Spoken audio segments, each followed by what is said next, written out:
वरेण्यं भर्गो देवस्य धीमहि धियो यो नः प्रचोदयात्।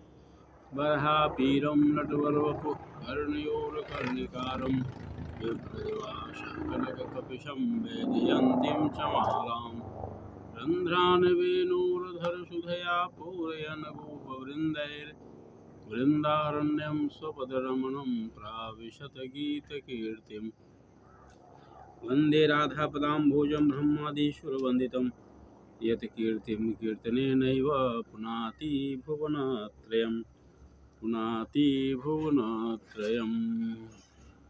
अच्युतं केशवं कृष्णदामोदरं रामनारायणं जानकीवल्लभम्। अच्युतं केशवं कृष्णदामोदरं रामनारायणं जानकीवल्लभम्। सभी भागवत प्रेमियों को राधे राधे। आइए आज पुनः आम्रपल्लवों के साय में बैठकर भागवत रस का पान करते हैं। भगवान श्री कृष्ण की मधुर माखन चोरी की लीलाओं का श्रवण कर रहे हैं और ये बड़ा दिल को आनंद प्रदान करने वाला है। भगवान माखन चोरी करते तो स्वयं नहीं खाते, अपने बाल सखाओं को भी खिलाते और बंदरों को भी खिलाते। शास्त्रकारों ने लिखा है कि बंदरों को क्यों खिलाते थे। रामावतार में बंदरों ने उनकी बड़ी सहायता की थी और वे चूँकि घर से बाहर थे, अपने राजमहलों से दूर थे, तपस्वी का जीवन जी रहे थे, तो उनके पास देने के लिए कुछ था नहीं भौतिक रूप से, तो वे बंदरों को कुछ दे नहीं पाए। लेकिन उन दिनों जो नहीं कुछ दिया तो उन्हें याद था कि हमने बंदरों को कुछ दिया नहीं उनकी सहायता के बदले, तो कृष्णावतार में उन्हें अपने हाथों से माखन खिला रहे हैं। ये कितने सौभाग्य की बात है। और राम और सीता, बंदर सब कुछ खा सकते हैं लेकिन फलों में राम फल और सीता फल नहीं खाते हैं। क्योंकि वे राम के और सीता के भक्त हैं, इस कारण से आज भी बंदर राम फल और सीता फल नहीं खाते हैं। ये तो बड़े ही आश्चर्यजनक बातें हैं। बंदर भी इन नियमों का पालन करते हैं। मनुष्य भले अपने नियम आदर्शों से हट जाए लेकिन पशु पंछी उसको निभाते हैं। ये कितनी बड़ी सीख है। आज भी राम फल और सीताफल नहीं खाते हैं। आगे गोपियों की तन्मयता इस तरह से थी भगवान में कि उन्हें अपने घर के क्रियाकलाप भी याद नहीं आते। क्या करना है, कैसे करना है, यह भी भूल जाती। 24 घंटा भगवान कृष्ण की स्मृति में खोई रहती। इसी को गोपी भाव कहते हैं।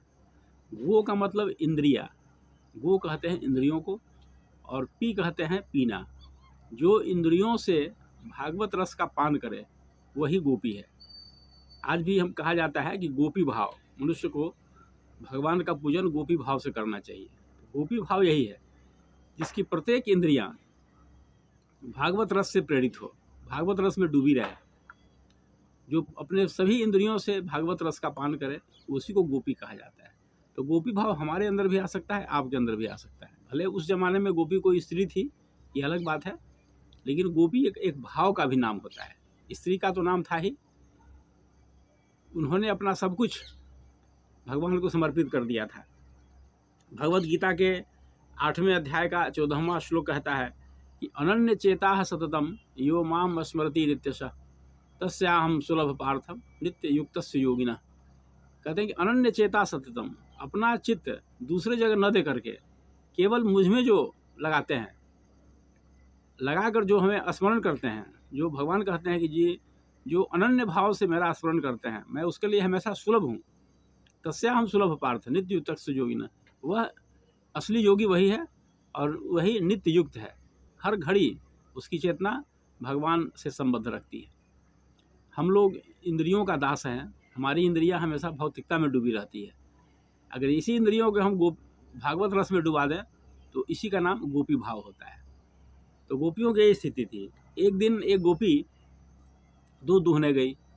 उसे लगा कि कृष्ण मेरे सामने पीछे खड़े हैं तो उन्होंने कृष्ण को आगे बुलाया और कृष्ण के मुंह में ही गाय के थन से दुहना शुरू कर दिया कि पहले ये कृष्ण जो है लल्ला, यशोदा का लल्ला, पहले भरपेट दूध पी ले। और लल्ला ने मुंह खोला और उसके मुंह में दूध दूहती जा रही थी। इसी बीच उसकी सास आ गई और उसको डांटने लगी, फटकारने लगी, कहा कि अरे तू पागल हो गई हो, क्या कर रही हो, सारा दूध नीचे गिर रहा है ज़मीन पर, तुम होश में नहीं हो गया। तब जब वह उसकी चेतना वापस आई तो देखती है कि सही में वहाँ कृष्ण नहीं है और वह ज़मीन पर ही सारे दूध को लेकर के नीचे डाल रही है। उसे लगा था कि उसकी भावना इस सीमा तक पहुँच गई थी, उसे लगा कि कृष्ण के मुंह में ही हम दूध डाल रहे हैं, लेकिन वहाँ सचमुच के कृष्ण नहीं थे और केवल कृष्ण का भाव था। तो उसकी सास ने देखा कि सारा दूध ज़मीन पर गिर रहा है, उसे डांट सुनना पड़ा। ये स्थिति है। खाना बनाते समय वही ध्यान, चूल्हा में लकड़ी लगाना है तो बेलन को लगा देती। अजीब स्थिति थी। एक गोपी के ससुर जी ने कहा कि बहू जाओ माखन भोग बनाओ, ये मोहन भोग मिठाई होता है, मोहन भोग बनाओ।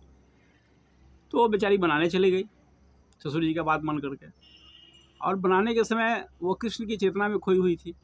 उसने माखन भोग नाम की मिठाई में चीनी की जगह नमक डाल दिया और जब उसका टेस्ट बनाने के बाद जब उसने स्वाद चखा तो उसको लगा कि इसमें हमने बहुत बड़ी गलती कर दी, नमक डाल दिया।